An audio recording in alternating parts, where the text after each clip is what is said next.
Si ignoras lo que ocurrió antes de que nacieras, siempre serás un niño. Cicerón. Una hora con la historia. Un nuevo enfoque del pasado deshaciendo mitos. Con Pío Moa y Rafael Núñez Huesca. Aquí, en Radio Inter. ¿Qué tal? ¿Cómo están? Una noche más. Hoy es sábado 9 de junio de 2018. Les habla Rafael Núñez Huesca y el protagonista de este programa, como no, como todos los sábados, es don Pío Moa. Pío Moa, buenas noches. Hola, buenas noches. Vamos a hablar sobre, en la línea que veníamos marcando en las últimas semanas, que tiene que ver con la Reconquista, ese término que para algunos popes de la comunicación en España, incluso algunos historiadores, es en sí un término, en fin, polémico o controvertido. Don Pío se dedica en su libro, en su obra... Más que polémico, odiado. Odiado también.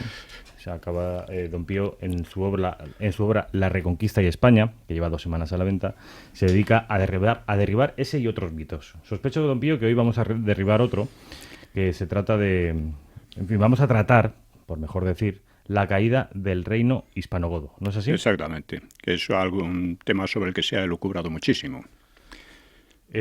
Antes, como siempre, vamos a abordar brevemente, eso sí, en nuestro editorial, la actualidad política. Sí. Y es un editorial, don Pío, que usted ha titulado como Ante el riesgo de una deriva a la venezolana. Sí. Bien, ha caído Rajoy. Creo que esto es una noticia buena para España. Será un gran bien para España y para la democracia. En cambio, la llegada de Sánchez y los suyos, pues es un gran mal. Pero entre las dos cosas hay una conexión. El PP ha preparado, casi diríamos que minuciosamente, la llegada de la izquierda y los separatistas al poder. Minuciosamente no quiere decir voluntariamente, pues nadie renuncia voluntariamente a los cargos y prebendas del poder, a la economía, podríamos decir. Lo que ocurre es que la necedad y la corrupción producen a menudo estos resultados. Como en España el análisis político apenas pasa de cotilleo en la inmensa mayoría de los casos, cuando Rajoy estaba en la oposición señalé que su oposición era fingida y que seguía y seguiría la misma política que Zapatero. Recuerdo que entonces recibí una cascada de críticas y de burlas de cómo es posible. Y sin embargo el asunto estaba claro para cualquiera que atendiese a los hechos y que atendiera más a los hechos, a los datos de la realidad, y menos a la palabrería de los políticos, que es en lo que está enfangado el análisis aquí una y otra vez, ¿no? Así que cuando el PP alcanzó el poder con mayoría absoluta, una mayoría que se esperaba que enmendase los desmanes, por no decir los delitos de Zapatero, pues Rajoy siguió en todo la política de Zapatero. LGTBI, memoria histórica, promoción y financiación de los separatismos, complicidad con sus abusos e ilegalidades, vaciamiento del Estado en Cataluña y Vascongadas, engorde de Gibraltar, engorde de la ETA en las instituciones, satelización a Bruselas con la entrega ilegal, como todo lo demás, ¿no? Con la entrega de grandes toneladas de soberanía, como había dicho un ministro, y lo mismo a la OTAN, y con un agravante, es decir, la política de Zapatero, pero agravada por el bloqueo de cualquier posible alternativa. Porque en estos años ha despuntado Vox y el PP no solo lo ha bloqueado en todo lo posible, mediáticamente, sino que en cambio ha promocionado mediáticamente a Podemos, porque era un instrumento para asustar a los votantes y recuperar por el voto del miedo a los que se iban escapando a chorros, ¿no? Así que, siguiendo a Zapatero, Rajoy ha hecho de España una democracia fallida. Hay que entender que lo que hizo Zapatero podía haberse corregido, pero no se ha corregido, al contrario. Esto ya tiene un precedente.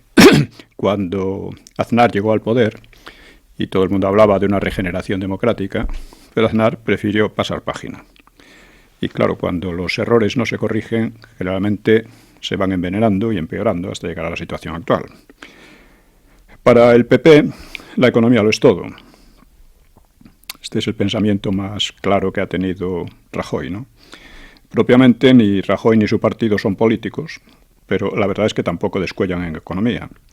La economía ha mejorado algo, es verdad, pero ha sido una mejoría mediocre, con una deuda pública gigantesca, una tasa de paro que todavía es muy alta y con la mayor precariedad de empleo de Europa. En cierto modo irónico, el PP ha caído por la economía.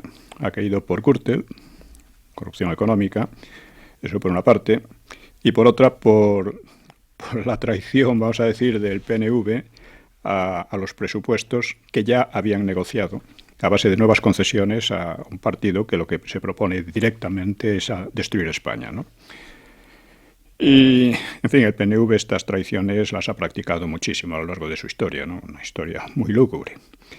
Rajoy, pues, ha hecho daño a España hasta el mismo final. Se negó a dimitir, a convocar elecciones, y el resultado ha sido que Sánchez y sus grupos antiespañoles, antidemocráticos y corruptos llegaron al poder. Esto lo hizo además para las elecciones. Rajoy se jacta de que Sánchez llega al poder, pero no con un respaldo electoral. Esto es verdad, pero si él no convocó elecciones es porque temía muy seriamente que el PP se iba a hundir, según indican las encuestas, y que Ciudadanos iba a ser el partido ganador. Esto ha preferido al PSOE a Ciudadanos. Ciudadanos es el único partido que, tiene muchos fallos, ahora lo veremos, pero por lo menos en la cuestión del separatismo parece más claro. Y mientras que el PSOE y el PP han seguido siempre la misma política de promoción de los separatismos, ¿no? Promoción de hecho, ¿no? Diciendo que no querían, que tal y que cual, pero lo hacían. Así que creo que es un gran bien para el país la caída de semejante gobierno, porque un gobierno que ha llevado a España a la peor crisis política desde la República y que ha provocado una especie de nuevo Frente Popular. O sea, uno se asombra cuando oye a sesudos analistas explicando la situación actual como si no tuviera nada que ver con los 7 años de política Rajoy, política zapaterista, ¿no? La victoria de Sánchez es solo el resultado de la conversión de la política en una mezcla de fraude, demagogia vacía y rivalidades entre partidos que se parecen cada vez más a mafias. Hace años escribí un artículo examinando el peligro de la tendencia de los partidos a convertirse en mafias, sobre todo cuando no hay un interés superior que los contenga, ¿no? Azaña hablaba de la política republicana como una política de codicia y botín sin ninguna idea alta. Y es el problema que pasa actualmente en España, que no hay ninguna idea alta en los partidos. Todos son a ver quién rebaña más trozos de poder, sin más. Bueno, la ausencia esto lo vengo denunciando mucho, esa ausencia de patriotismo, por ejemplo, en todos ellos ha absolutizado los intereses de partidos, y esos intereses de partidos sin un interés superior tienden a desgarrar a la sociedad. Rajoy y su PP han llevado así al país al borde del abismo. Y Sánchez trata de dar un paso más en esa dirección, que puede hacer caer al país en el vacío. Llevo diciendo desde hace años que la putrefacción de la política no puede durar indefinidamente y que puede llevar a salidas dramáticas, y estamos ahora ante ese panorama. Con todo hay una esperanza. Durante muchos años, el duopolio oligárquico PP-PSOE, junto con sus socios separatistas, pues ha venido envenenando la democracia, pero ese duopolio también es verdad que está hoy en una profunda crisis, mientras que despunta pues el Grupo Ciudadanos, un partido que es también LGTBI, es también memoria histórica, está también dispuesto a satelizar aún más a España, a la OTAN y a Bruselas, pero al menos se muestra como decidido adversario de los separatismos. Y por eso, solo por eso, Ciudadanos está socavando con eficacia al PP y al PSOE. Lo está socavando hasta el punto de que puede traer consigo el fin, o al menos la marginación de los dos partidos. Observen que poco antes de tener que dimitir, Rajoy estaba en alianza con Sánchez para combatir a Ciudadanos, precisamente. Y por otra parte, Vox está rompiendo el cerco mediático a que lo había sometido el PP y está atrayendo a masas ya considerables. Y empieza a darse a conocer a la opinión pública, cosa que trataban de impedir por todos los medios el PP, ¿no? Bien, el Vox no es un partido LGTBI, no es un partido de memoria histórica, defiende una soberanía genuina en principio, y cabe vislumbrar una nueva situación política en la que los partidos principales fueran Ciudadanos y Vox. Esto, se mire como se mire, sería 100 veces mejor que la actual putrefacción del Estado y la amenaza de disgregación del país, que es real. Millones de personas han votado durante muchos años a un PP considerándolo el voto útil, pero si en las presentes circunstancias hay un voto útil, será, en mi opinión, el que vaya a Vox. Hay otros partidos que parecen parecidos, pero que no son lo mismo y además no tienen posibilidades, ¿no? En cuanto a Sánchez, su victoria creo que será efímera, es una posibilidad, porque sus apoyos son endebles y son contradictorios, y puede que se devoren entre ellos, como ocurrió en el Frente Popular.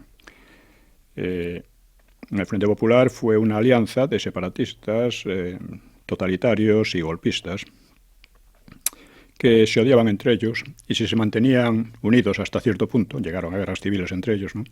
Si se mantenían unidos hasta cierto punto, pues se debe a que tenían un odio todavía mayor a España, a la cultura cristiana y a la España histórica real, ¿no?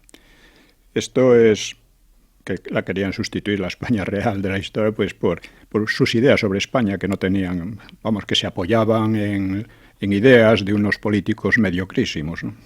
O sea, solo podían llevar a España a una mediocridad terrible, ¿no? Que fue lo que pasó. Pero puede ser también, puede que efectivamente se ataquen entre ellos, y puede ser también que emprendan todos una huida hacia adelante para mantener la cohesión a base del ataque sin contemplaciones a la venezolana, a España, a la Constitución y a los principios de la democracia. Hace poco tuvimos una seria tentativa de ello en la nueva ley de memoria histórica, que es todavía más liberticida que la anterior, un peligro del que unos pocos advertimos a la gente, no el PP desde luego, y no olvidemos que también en Venezuela se decía, eso aquí es imposible, y así están ahora como están. Por otra parte, Sánchez ya ha dicho que la memoria histórica va a ser una prioridad en su política, ¿no? Esto cambiará el panorama, de modo que la esperanza de una regeneración democrática a base de un nuevo bipartidismo podría esfumarse, podría llegar tarde, y llevar a la confrontación abierta entre los defensores de España y la libertad y sus contrarios. Creo que este es el análisis real que hay que hacer. No, las posibilidades son o de que Sánchez sea efímero, se venga abajo pronto, y también porque además dentro de su propio partido hay tensiones muy fuertes, pero también, ya digo, la tentación de una huida hacia adelante de todo ese conglomerado de separatistas, PSOE, etcétera, al que el PP nunca haría verdadera oposición, y que puede ir hacia, ya digo, una situación a la venezolana. Y el instrumento para ir en esa dirección es precisamente el antifranquismo y la ley de memoria histórica, la ley de memoria histórica reforzada, por la cual pues cualquiera que opinara en contra de ellos pues podría ir a la cárcel o ser arruinado a multas. Esta es más o menos la tendencia que hay. Y porque la mayor parte de la gente y los partidos no son conscientes de lo que significa el antifranquismo, que es el verdadero cáncer de la democracia.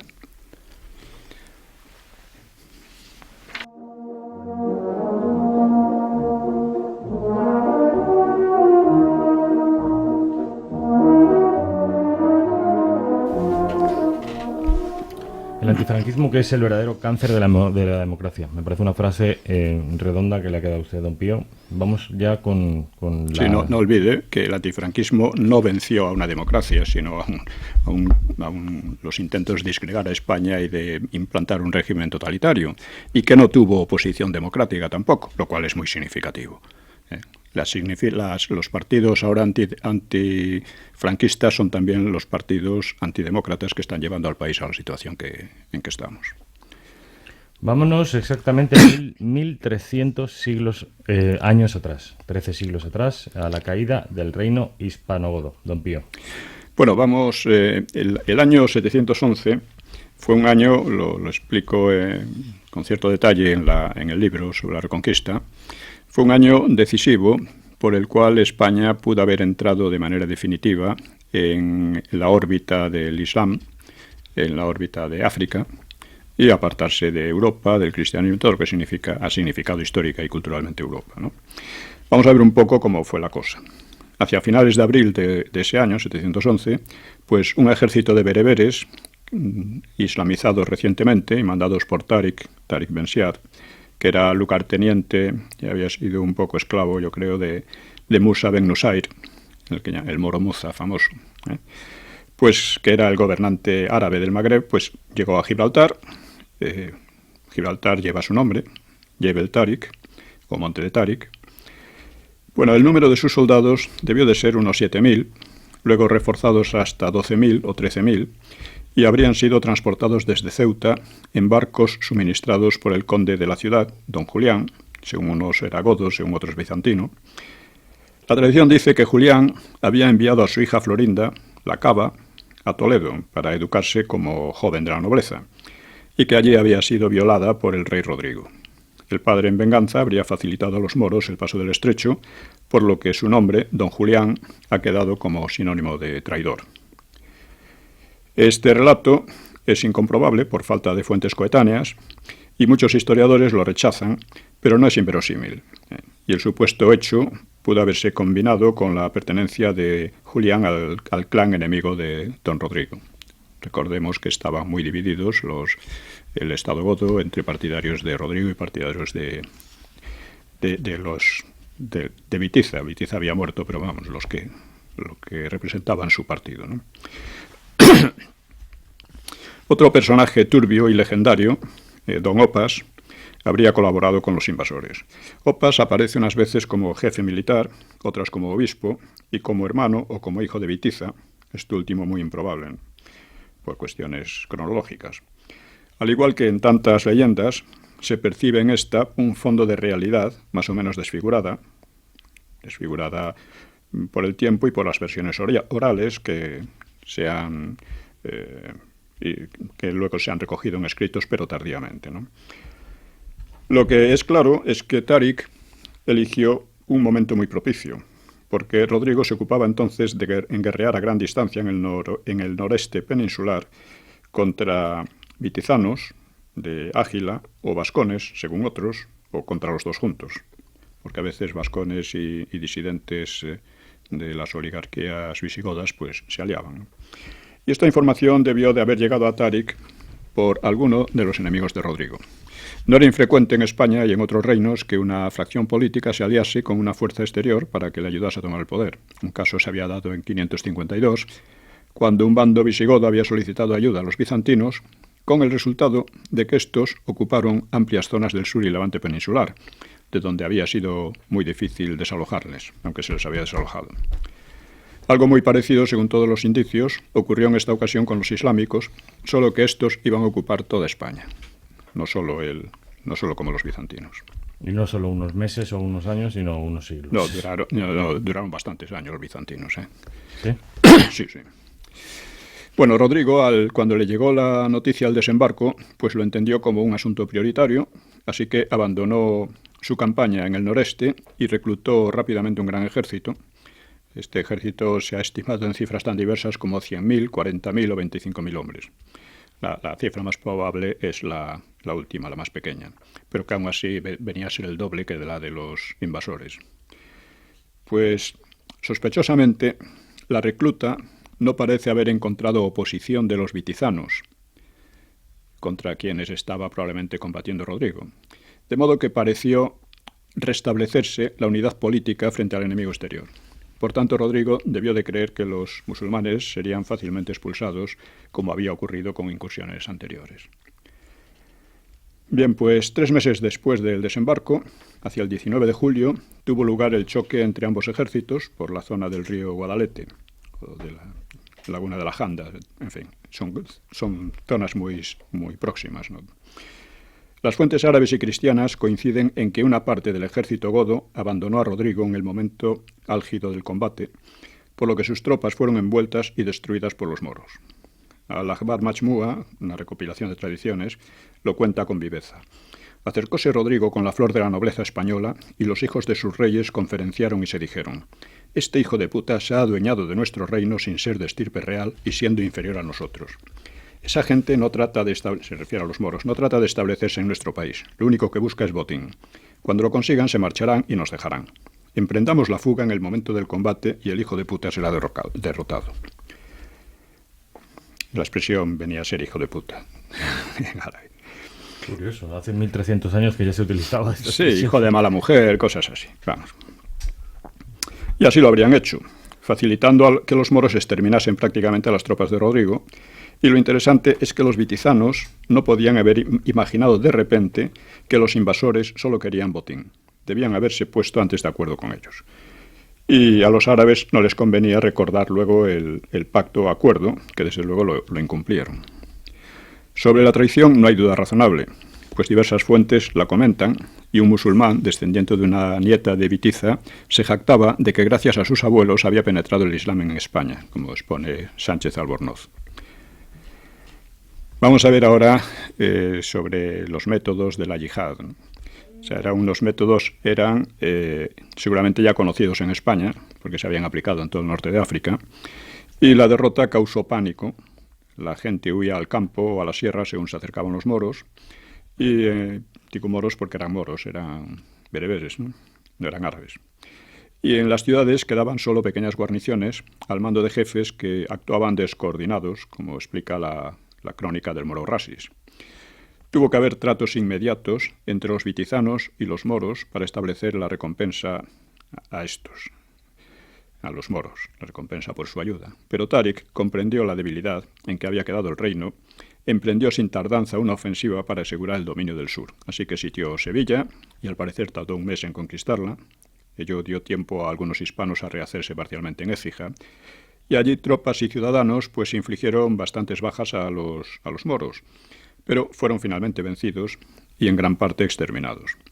Otras grandes ciudades de la Bética, como Córdoba o Málaga, con escasa guarnición y abandonadas por sus habitantes, pues fueron tomadas con bastante facilidad. Entonces quedó abierto el camino hacia Toledo, el centro político y administrativo del reino. Táriq apenas tuvo que esforzarse en tomar la ciudad, porque como de otras, pues habían huido ya gran parte de sus habitantes, y también la guarnición y los nobles, excepto algunos ancianos. Debió de intervenir en la entrega el famoso Don Opas, que también escapó, quizá después de haber provocado o animado a la huida de los demás. Los nobles viejos que se habían quedado fueron degollados en público. Táriq avanzó algo más hacia el noreste y se detuvo, parece que a la espera de autorización de su jefe Musa, o Muza. Bien, la caída de Toledo sucedió a finales de aquel año 711, que es tan crucial como decía al principio en la historia de España. Para entonces los islámicos solo habían conquistado un quinto de la península y el dominio total les exigiría aún bastantes campañas, pero ya habían hecho lo esencial. La pérdida de Toledo significaba, en la práctica, el fin del reino, dejando desarticulada su defensa. Y tanto por esto como por su posición central en la península de Toledo, que facilitaba las ofensivas sobre el resto, fue para los islámicos un éxito estratégico invalorable. El poder godo había quedado disperso y la dificultad para reagrupar sus fuerzas pues se agravó en extremo, aunque parece que se nombraron algunos reyes posteriores a Rodrigo y Ágila II, su rival. No menos importante fue la captura del enorme tesoro acumulado por los visigodos, un tesoro que asombró mucho a los moros y privó al reino hispanogodo pues de recursos financieros, ¿no? Gran parte de aquellas riquezas parece que procedían del saqueo de Roma en 410, justo 3 siglos antes. Diversas piezas provendrían del Templo de Jerusalén, que fue saqueado a su vez por Tito en el año 70, y entre ellas la legendaria Mesa de Salomón, hecha de oro y esmeraldas, que fue un motivo de querellas entre Táriq y Muza. Bueno, el hecho de que las autoridades hispanogodas se dieran a la fuga sin llevar consigo la mayor parte del tesoro, aunque algo se llevarían, ¿no?, indica, probablemente Pelayo se llevó una parte, ¿no?, indica o bien un pánico extraordinario o bien una traición. O quizá la fracción contraria a Rodrigo, que había llamado a los islámicos en su ayuda, esperaba todavía mantenerse en el poder. Al año siguiente desembarcó Muza, a su vez, con unos 18.000 hombres, esta vez árabes en su mayoría, y emprendió la conquista por el oeste, hacia Mérida. Mérida se le resistió largo tiempo, y luego siguió hacia el norte. Aún tardarían 7 años en completar la conquista de España, pero el principal quedaba alcanzado en solo 2 años. Pronto empezaron a llamar a España Al-Ándalus, es un nombre de significado incierto, se ha relacionado con los vándalos, entonces le cuadraría más Túnez y Argelia, que fue donde se asentaron y donde montaron un reino. O también se dice que tiene que ver con la Atlántida, o sea, el país de la Atlántida, algo así. El nombre entrañaba mucho más que un cambio nominal, era el cambio de una civilización por otra, una transformación progresiva y cada vez más radical de religión, de idioma, de costumbres y de política. Esto lo hemos hablado la otra vez y conviene remarcarlo. Bien, Muza y Tarik se encontraron en Toledo y Muza, fuera por una disputa sobre el tesoro o disputa por la autoridad o por el prestigio o por todo ello junto, pues maltrató a Tarik en público, le golpeó con un látigo en la cabeza y eso motivó un odio feroz entre los dos. Tarik parece haber obrado sin autorización de Muza, el cual seguramente deseaba la gloria de la conquista para sí y no para su subalterno. Y entre tanto los vitizanos debieron de esperar que sus triunfantes aliados pues les repusieran en el trono, y según un relato, Agila II lo habría reclamado a Tarik y a Muza. Estos dos lo habrían remitido a Damasco para que el califa, Al-Walid I, pues decidiese qué hacer. Agila II habría sido recibido con afabilidad y cortesía, pero no se le concedió el poder, sino solo numerosas fincas que le convertían en un gran terrateniente, el mayor terrateniente de España. Este acuerdo, si se produjo realmente, solo podía redundar en mayor desmoralización de los dispersos poderes godos, algunos de cuyos oligarcas, vitizanos o no vitizanos, pues pactaban con los invasores a cambio de conservar la vida y hacienda, ¿no? El más conocido, pues Teodomiro de Orihuela, o Todmir, según parece, era un jefe militar muy capaz, que causó serios reveses a los moros, pero terminó pactando con ellos porque consideró que era imposible una acción coordinada para expulsarlos.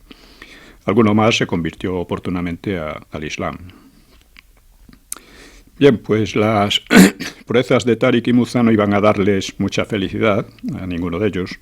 Tarik informó al califa, acusando a Muza de corrupción y nepotismo por repartir entre sus hijos los altos cargos en España. Esto era muy común entre los árabes, por cuestiones de clan, ¿no? Y los dos fueron llamados a Damasco. Entretanto, Walid falleció y su sucesor, Suleimán, pues quiso celebrar con grandes festejos su accesión al poder. Y según alguna versión, tengamos en cuenta siempre que esto es probable que ocurriera más o menos. O sea, son versiones un tanto legendarias, ¿no? Bueno, pues según alguna versión, Muza, imprudentemente, entró en la ciudad como triunfador, haciendo alarde del botín ocupado en España, y Suleimán se enfureció, le arrebató el tesoro y lo paseó por Damasco con una soga al cuello. El hijo de Muza, Abdelaziz, había quedado como gobernador en Al-Ándalus, o sea, en Toledo, pero tuvo la desgracia de enamorarse de la viuda de Rodrigo, llamada Egilo o Egilona, y por influencia de ella, pues adoptó costumbres y algunos rituales del poder gótico. Entonces se rumoreó incluso que se había hecho cristiano en secreto y otros musulmanes lo degollaron y enviaron su cabeza a Damasco. Suleimán le preguntó a Muza con sarcasmo si la reconocía y también hizo asesinar a otros dos hijos del desgraciado conquistador, ¿no? El cual pues habría muerto de melancolía mientras peregrinaba a la Meca. Tarik parece que vivió unos años más, oscuro y olvidado en Damasco. Por el tiempo de la caída de España, la expansión árabe, hay que tenerlo en cuenta, había alcanzado los confines de China por Turquestán y de India por Cachemira. Y en el Mediterráneo, la relación entre el norte y el sur quedó cortada comercial y culturalmente para varios siglos, algo que no ocurría desde hacía milenios, al menos desde la Grecia clásica. Este fue un hecho muy importante. No quedó totalmente, radicalmente cortada, pero sí en lo esencial. El comercio y los intercambios de todo tipo, ¿no? La parte norte era cristiana, la parte europea, y la parte sur era totalmente islámica. Bueno, el caso es que a todo esto hay que tener en cuenta que no disponemos de relatos contemporáneos de la caída del reino hispano-godo, sea porque no existieron o porque desaparecieron con la conquista, y lo cual, sea por pasar lo que pasase, ayuda a percibir la amplitud y la profundidad de la catástrofe. El documento más próximo, que trata con algún detalle los sucesos, es la Crónica mozárabe, que fue escrita, se supone, en torno al 754, o sea, posterior en unos 43 años a la caída de Toledo. Le llama Crónica mozárabe, aunque en aquella época nadie se le ocurría llamar mozárabes, que significa arabizados a los cristianos de Al-Ándalus, ¿no? Bien, solo se les llamó mozárabes siglos después. Bueno, pues las siguientes crónicas cristianas que se conservan, aunque tal vez hubo otras, pues son la Crónica albeldense, por el monasterio de Albelda, en La Rioja, que fue donde se escribió, y la Crónica profética, que son posteriores en unos 170 años a la invasión, y la Crónica de Alfonso III, que es casi 2 siglos posterior a los sucesos. Por parte árabe, el relato más antiguo es la Crónica del moro al-Rasi, también posterior en más de 2 siglos, y el Akhbar Majmua, que es aún más tardío. De la conquista islámica debieron de quedar durante mucho tiempo solo relatos orales, con numerosas variantes y detalles fantásticos seguramente, que claro, dan origen a divergencias cronológicas, a divergencias de personajes y de hechos, y a su vez dado origen a las habituales interpretaciones y especulaciones actuales de ahora mismo.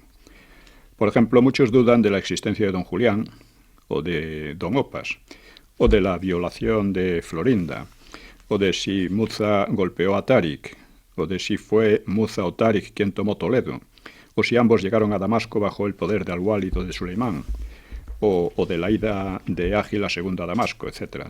Todo esto se puede dudar de ello porque los datos, como digo, son bastante posteriores. Pero en mi opinión, y dejando de lado detalles particulares, pues yo creo que son hechos verosímiles, grosso modo, aunque un tanto inseguros y envueltos en la leyenda, ¿no?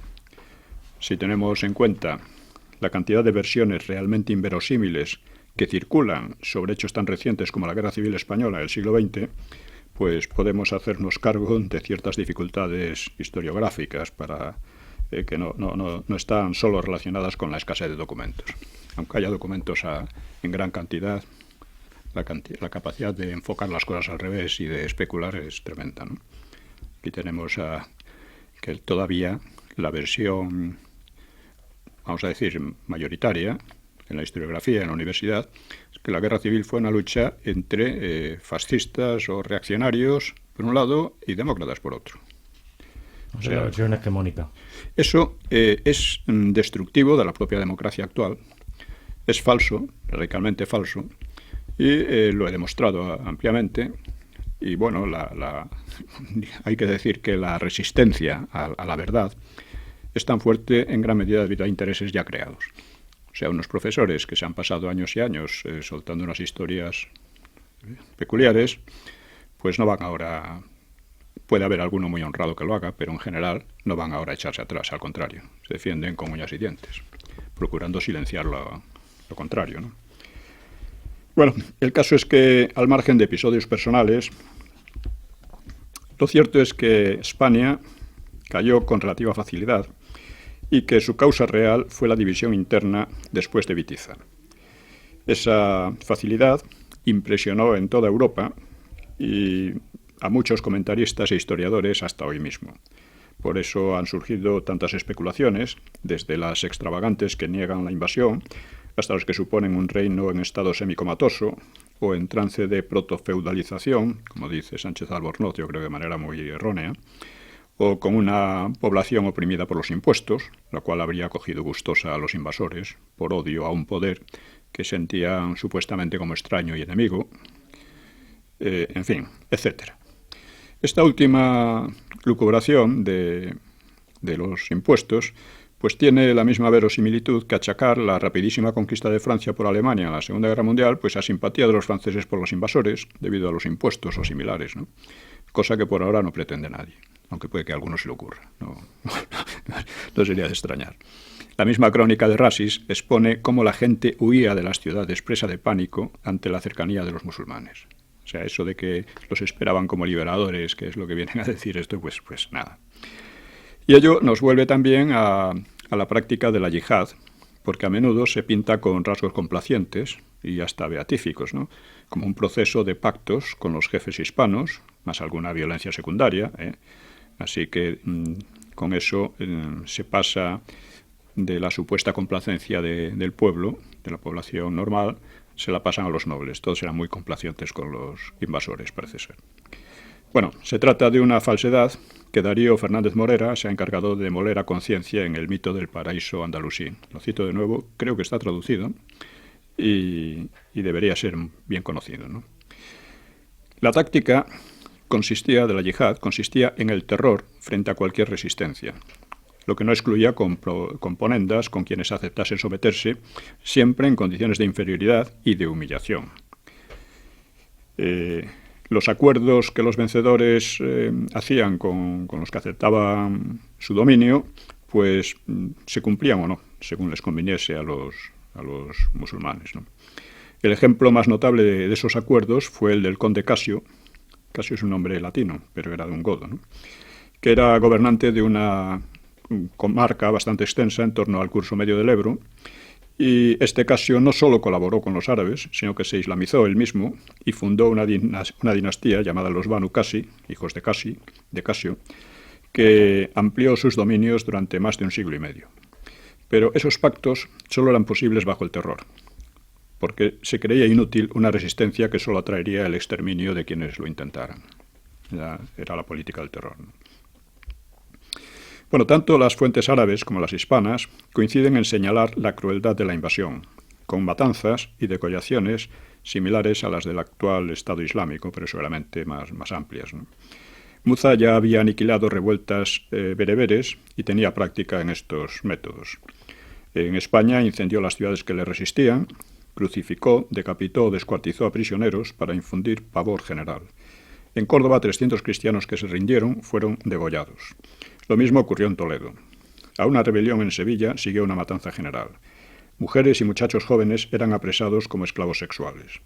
También fueron ingentes los daños culturales, antes de que, como ocurrió en Persia y otros lugares, pues los invasores recogieran parte de la cultura del país sometido y le impusieran su sello. Los islamizaron, ¿no? Fueron arrasados monumentos hispanogóticos y romanos y bibliotecas, y robados o derruidos o convertidos en mezquitas decenas o cientos de templos cristianos. Tales métodos, pues, hay que señalar que caracterizaban la yihad ya desde Mahoma, tanto en Oriente como en el norte de África. Hay una crónica bizantino-arábiga, que es muy pro-musulmana, que expone algo sobre la yihad en el norte de África bizantino. Dice, el musulmán Jabedela alcanzó Trípoli y atacó con su ejército Cídamo y Leptis Magna. Después de destruir muchas ciudades, sometió al poder sarraceno todas estas devastadas provincias. Después, aún sediento de sangre, avanzó y todo el ejército de los mauritanos se dio a la fuga y toda la nobleza bizantina de África, con el conde Gregorio a la cabeza, fue completamente exterminada. Entonces Jabedela volvió a Egipto cargado con un enorme botín. Esta era una crónica, ya digo, muy pro-musulmana. Daba a entender que, en fin, el poder islámico se había asentado y que era un designio inevitable ya, que había que aceptar. Que aceptar y acomodarse a él, ¿no? Bueno, a la conquista seguía un rebautismo en árabe de gran cantidad de lugares. Si bien para los cristianos el nombre de España permaneció además la fuerza de su recuerdo y de su cultura. Los mismos árabes empleaban a veces el nombre Hispania, a veces, pero vamos, el nombre oficial y propio de ellos era Al-Ándalus. Otro rasgo de la invasión que acreditan las fuentes musulmanas fue la colaboración de grupos hebreos, de grupos de judíos. No siendo las tropas musulmanas muy cuantiosas, pues solo podían dejar a sus espaldas guarniciones débiles y pudieron hacerlo en gran medida gracias a los judíos, dándoles el mando sobre los cristianos. Como ya vimos, las normas antijudías, lo vimos en el libro, lo explico más ampliamente y aquí lo hemos aludido alguna vez, pues las normas antijudías se habían hecho muy drásticas en los últimos tiempos del reino hispanogodo, quizá debido a noticias de su colaboración con los árabes en Oriente Próximo y también por cierta histeria sobre una conspiración para derrocar a la cristiandad. Se les atribuía todo eso, ¿no? Aquella represión se volvió contra el reino de Toledo cuando pues llevó las de perder frente a los invasores, ¿no? Como fuere, los judíos no iban a recibir gran recompensa iban a sufrir marginación y humillación, como los cristianos, incluso más que los cristianos. También se ha querido explicar el desastre por causas económicas, que es un recurso hoy en boga, y sin duda tuvieron peso, porque el país había entrado en un ciclo de sequías, con la miseria, digo antes de la invasión, con la miseria, enfermedades y hambre que traen consigo, agravadas por plagas de langosta. Según el Akhbar Majmua, pocos años antes de la invasión habría muerto por hambre más de la mitad de la población. Este es un dato seguramente exagerado, pero indica una hecatombe demográfica que probablemente fue real. Y una peste importada de Bizancio casi había despoblado la Narbonense y afectado al resto. El horror impotente queda expreso en homilías de la época visigoda. He aquí, hermanos, que nos heló de espanto la funesta noticia traída por los mensajeros de que los confines de nuestra tierra están ya infestados por la peste y se nos avecina una cruel muerte. No tenemos modo de comprobarlo, pero en el catastrófico derrumbe del Imperio Romano, la población hispana pudo bajar a menos de 4 millones y no es probable que creciera mucho luego. Y al llegar los islámicos no pudo haberse repuesto de unas desgracias mucho más aniquiladoras que las guerras. Así que eso ayuda a explicar a su vez fenómenos como la huida del campo de siervos y esclavos, antes de la invasión frecuente y quizá masiva, o una epidemia de suicidios causados por la desesperación, que refieren los cánones de los concilios. A su vez, se haría difícil la recogida de impuestos y el descontento por ellos, pese a que hubo alguna amnistía fiscal, lo cual a su vez debilitaba al Estado. Sin embargo, estos datos no explican gran cosa. No impidieron a Rodrigo reunir un ejército muy superior al de Táric, que bien pudo haber aplastado a este de no haber mediado la traición referida, y por lo demás, no muchos años antes, hay que reconocer otro aspecto, que los pequeños ejércitos árabes habían vencido a otros mucho mayores en Oriente Medio y Próximo, ¿no? La derrota del más fuerte por el más débil pues es un caso que se ha dado bastante en la historia, ¿no? La invasión se vio favorecida también por la extensa red de calzadas romanas que seguían en pleno uso. En cualquier caso, la caída de España no resulta tan chocante como se dice. Otra explicación corriente es de Sánchez Albornoz. Hay que decir también que algunos explican cómo es que los romanos tardaron tanto en conquistar España y tampoco los musulmanes. Bueno, esto es una comparación absurda. España no existía como en tiempo de los romanos. Se llamaba España, era un término geográfico nada más. Dentro de la península pues había una multitud de tribus, de pueblos distintos, seguramente con lenguas distintas, probablemente en guerra entre sí cada 2 por 3. Y los romanos tuvieron que, además armados, y los romanos tuvieron que ir conquistando casi uno por uno, en muchos casos obteniendo también colaboración, ¿no? Sobre todo en la Bética, y claro, eso les llevó mucho más tiempo. Pero no conquistaban España, conquistaban los pueblos que entonces vivían en España y que no constituían una unidad. Mientras que el reino hispano-gótico sí era una nación, era un reino estructurado, y un reino estructurado puede caer más fácilmente que una dispersión de grupos, ¿no? Que es lo que ha pasado muchas veces en la historia. Digamos, el imperio azteca o el inca cayeron con mucha facilidad, mientras que someter a los araucanos y a otros pues fue muy complicado, ¿no? Bueno, pues Sánchez Albornoz habla de protofeudalización a partir de Bamba, un declive monárquico y disgregación de territorios cuasi independientes bajo el poder efectivo de magnates. Esto sería un reino carcomido que estaría próximo a romperse en una diversidad de poderes particulares. En ello incidiría también el morbo gótico, como se llamaba el frecuente asesinato de los reyes por las querellas nobiliarias, pero otros datos creo que pesan en sentido contrario. De los 18 reyes desde Leovigildo, solo 2 fueron asesinados, Liuba II y Viterico, y justamente al principio y no al final del periodo. Hay sospechas sobre otros 2, Recaredo II y Vitiza, y 3 más fueron derrocados sin homicidio, Suintila, Tulga y Bamba. Por contraste, de los 14 anteriores a Leovigildo, 9 murieron asesinados, 2 en batalla y solo 3 en paz. Es decir, que la tendencia era una mayor estabilidad. Luego, la inestabilidad del reino disminuyó a partir de Leovigildo y también de Bamba, ¿no? La mitad de los reyes posteriores heredaron a sus padres o a deudos próximos, y la duración media de los reinados desde Bamba también apunta a la estabilidad. La duración media desde Bamba fue de 10 años, si excluimos a Rodrigo, que casi no tuvo tiempo de gobernar, mientras que el periodo anterior fue de 7 y pico. El periodo anterior, desde Leovigildo, fue de 7 y pico. Asimismo, debe tenerse en cuenta la instauración del habeas corpus, al menos para los nobles, que era una innovación jurídica muy trascendente que menguaba la arbitrariedad de las represiones, lo cual indica a su vez también una mayor estabilidad, ¿no? Otro dato revelador es la frecuencia de los concilios. Los concilios eran una institución estabilizadora que eran un tiempo factor de nacionalización y principio de poder representativo que solo existía en España en aquella época. Pues bien, la frecuencia de los concilios no cesó de aumentar.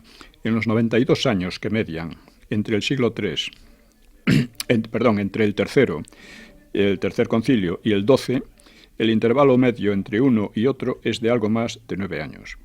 Y entre 680, año del derrocamiento de Bamba, y 702 se sucedieron nada menos que 7, uno cada 3 años de media. Los anteriores al 3 no cuentan. El tercer concilio fue el de catolicismo. El concilio de Toledo, ¿no? Eso es. Tercer concilio de Toledo. Sí. Ahí es donde Recaredo se convierte. Eso es. Pues se celebraron con un distanciamiento de tiempo excesivo, ¿no? El segundo, 130 años del primero, y 72 del segundo, el tercero, ¿no? Pero y estos concilios se hacen en connivencia, en coordinación con Roma, ¿no? No había coordinación, apenas había coordinación. Ten en cuenta que un viaje a Roma tardaba muchísimo. Esto era la representación de los obispos junto con los nobles. Entonces, en los concilios se trataban los problemas políticos en los que estaban presentes los nobles y luego los problemas eclesiásticos en que los nobles se iban. O sea, era una institución realmente curiosa, que se puede, hasta cierto punto y con muchas precauciones, pensar que una especie de protoparlamentarismo. Sí, algo así. Bien, pues la evolución de los concilios revela el creciente peso hispano-romano en el poder y la institucionalización de una monarquía ya muy alejada de la barbarie inicial. No obstante, el hecho de que el último concilio se celebrase 9 años antes de la invasión mora, pues puede indicar un periodo de crisis, aunque realmente faltan datos para afirmarlo, ¿no? También se ha invocado una desmoralización popular, que debió de ocurrir debido a las sequías y pestes, pero no parece haber afectado a las instituciones. Los críticos aluden asimismo a una decadencia intelectual y corrupción en la jerarquía eclesiástica, al compás de su creciente peso político, pero se trata de una especulación un tanto etérea, ¿no? Se ha apreciado también una germanización del clero, tal vez hasta un 40% de los cargos, pero no mayoría, lo cual se ha relacionado con un descenso incomprobable de la moral. Puede haber sido así o no. Los cánones de los últimos concilios condenaban la sodomía y otros vicios en la Iglesia, lo cual puede significar mucho o poco, porque tales vicios habían existido siempre en algún grado y no sabemos si aumentaron o si solo se reparaba en ellos o si se los mencionaba por algún motivo político. Los cánones también indican tirantez entre la oligarquía y los obispos. Respecto a la oligarquía política, me refiero, la nobleza goda, ¿no? Respecto al declive intelectual que también se dice, pues Julián de Toledo fue el último escritor de talla conocido, pero murió en fecha tan avanzada como el 690, y no sabemos si la posterior falta de figuras relevantes indica decadencia, bache pasajero o pérdida de obras por la invasión. Hay que tener en cuenta, además, que diversos intelectuales huyeron a Francia y algunos, como Teodulfo o Benito Aniano, pues descollaron en la escuela de Aquisgrán de Carolingia, ¿no? En el llamado Renacimiento carolingio. Así que es probable que a principios del siglo VIII el reino sufriera desequilibrios más o menos agudos, y desde luego una crisis política por la elección de Rodrigo, pero no tenían por qué determinar un derrumbe, ¿no? Leovigildo recondujo al país partiendo de una grave crisis, y sin embargo se superó, y la de principio del siglo VIII podía haberse superado igualmente. O sea, las crisis unas veces fortalecen y otras veces traen el desastre, ¿no? A lo mejor la crisis que actualmente estamos en España pues trae un fortalecimiento. La crisis de Enrique IV pues trajo luego a los reyes católicos, ¿no? En conjunto, los datos disponibles sugieren una creciente estabilidad institucional, más bien que una especial protofeudalización.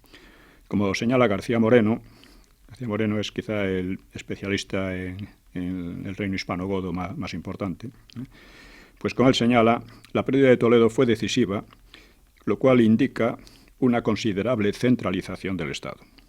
Una considerable, pues eso, centralización y organización, ¿no?, del Estado. Así que si volvemos a Francia y otros países en la Segunda Guerra Mundial, pues nadie sostiene que sus regímenes políticos estuvieran corroídos hasta el punto de hacer inevitable su asombroso fracaso militar. En fin, dentro de las tendencias semitizantes de Américo Castro, pues solemos leer frases despectivas hacia el Estado hispano-gótico, unas opiniones más emocionales que fundadas, como observa Sérafín Fanjul de los discursos según Sérafín Fanjul dice de discursos parecidos esto: patentizan de modo dramático la indigencia documental y discursiva de algunos gurús omnipresentes en la cultura española actual. Es verdad, es algo tremendo la manera como se desfigura la realidad más conocida y más evidente, ¿no? Es como una especie de odio a todo lo español. Y la verdad es que, por ejemplo, niegan cualquier influjo significativo de los godos sobre la historia posterior. Lo único que ven es un puñado de palabras. Y los godos es verdad que dejaron poco léxico, pero ello revela más bien que pronto se aculturaron en el mundo latino-español. Probablemente dejaron de hablar lengua germánica bastante pronto. Hasta los nobles abandonaron su religión y muchas de sus costumbres. Y documentos de educación de jóvenes, como Institutionum Disciplina, al principio sí, hasta Recaredo. Y sí que es verdad que la herencia de los godos, no, aparte un léxico mínimo, pero de arquitectura hay poca. Bueno, ahora vamos a ver un poco, ¿no? O sea, este documento Institutionum Disciplina, pues indica cómo en su formación pesaba más la tradición católica y clásica que las reminiscencias germánicas, aunque estas no eran desdeñables, ¿no? Al revés que luego los árabes, los godos se latinizaron profundamente en España y sus rasgos ancestrales quedaron reducidos a un cierto estilo, a tendencias e instituciones secundarias. También resta muy poco de su arte porque fue anegado por la invasión árabe y fue asolada la mayor parte de sus bibliotecas y edificios, muchos de ellos de procedencia romana, y que por cierto despertaron la admiración, aunque no tanto el respeto de los invasores, ¿no? Quedaron algunos restos menores, pero de valor, como el arco de herradura, que los árabes lo llevarían a la perfección.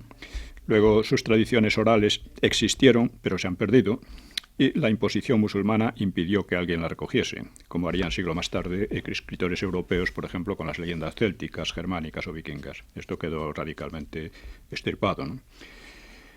Tiene más relieve la onomástica. Los nombres de origen germánico aumentaron desde comienzos de la Reconquista, llegando a superar a los latinos. Probablemente ya abundaban antes y siguen siendo hoy muy frecuentes. Muchos de ellos vienen también de los francos. Y si, como sostienen algunos, sus apellidos en «ez» tienen origen godo, suelen formarse con nombres germánicos, pues la gran mayoría de los españoles en todas las provincias responden a esa influencia. Una influencia no genética, pero sí cultural. Debido, por una parte, al prestigio social de su nobleza y por otra parte, sobre todo, a un espíritu de identificación con la pérdida de España, de la España visigótica, pues se dieron estos fenómenos, ¿no? Insisto, no fue una influencia étnica, pues la población goda no pasó de un 10% de la indígena y probablemente mucho menos, y ya debió de encontrarse en buena parte diluida en la hispano-romana cuando llegaron los árabes, 9 o 10 siglos después de que el pueblo godo emprendiera su marcha desde Escandinavia, rodeando por Europa, por el oeste y el sur. Ortega y Gasset ha atribuido a los godos un papel similar al de los ingleses en la India. Esto me parece una idea disparatada. Los ingleses formaron allí una casta superior que jamás se mezcló ni abandonó su idioma, cultura y costumbres. Por el contrario, la cultura propiamente goda era inferior a la hispano-romana y fue esta la que prevaleció, o sea que conquistó a los conquistadores y los absorbió. Lo cual no impide un legado trascendental de los godos, el político. La fundación por Leovigildo y Recaredo de una nación, dotando de Estado a una comunidad cultural considerablemente homogeneizada por lo latino, ¿no? Con sus desaciertos y desmanes, inevitables en toda obra humana, los reyes y al menos parte de la nobleza visigoda, en colaboración con los representantes hispano-romanos, impulsaron la idea y la concreción de la nación de España o Hispania. Y por ello el súbito hundimiento del Estado no lo fue por completo. La resistencia al Islam, tras unos años de desconcierto, pues se organizó sobre la base de las leyes de Recesvinto y Chindasvinto, sobre una concepción muy distinta a la musulmana acerca del poder religioso y el político, y de una idea de libertad personal, de una monarquía no despótica y de un esbozo de representatividad que no surgieron de la nada. No menos relevante, pues la nación y el recuerdo de la pérdida de España forjaron una motivación poderosa en el imaginario colectivo. Hay que decir que sin ese legado esencial se habría consolidado definitivamente Al-Ándalus como un país arabizado y africano inmerso en el Islam. La España cristiana, latina y europea se habría desvanecido en la historia como desaparecieron las sociedades cristianas y latinizadas del norte de África. Los efectos de este hecho histórico, me refiero a la supervivencia de... Sí, a la supervivencia de nuestra civilización del reino cristiana. hispano-gótico, en definitiva, ¿no? Debe afirmarse porque si España siguió una ruta histórica distinta del Magreb, se debió a la herencia hispano-tervingia. Tervingios son los visigodos, ¿no? Cosa distinta es que, por las razones que sean, algunos lamenten este pasado, deseen reintegrar la península al ámbito musulmán magrebí, fantaseen con una inexistente España de tres culturas y, por aversión a la España histórica, pues insistan en borrar o desvirtuar sucesos que son ingratos para sus aspiraciones. Pero esto es lo que hay. O sea, las leyes proceden de las leyes góticas, muchas costumbres, en fin. Casi todo lo que caracteriza a lo español procede de entonces. O sea, es una base cultural romana, latina, fortalecida por un Estado que iba en la misma dirección. Ha quedado claro, don Pío. Ha sido todo por hoy. Señoras y señores, espero que hayan disfrutado de este programa, de la caída del reino hispano-godo y sobre todo la influencia. Don Pío, tenemos muy poquito tiempo. No, quería decir que, un poco sorprendido, el libro sobre la Reconquista está teniendo un éxito muy grande. Estuve firmando en la Feria del Libro 2 domingos por la mañana y la verdad es que no paré de firmar en todo el tiempo. ¿Mañana estará? No, ya no. Se acaba la feria, ¿no? Mañana se acaba la feria.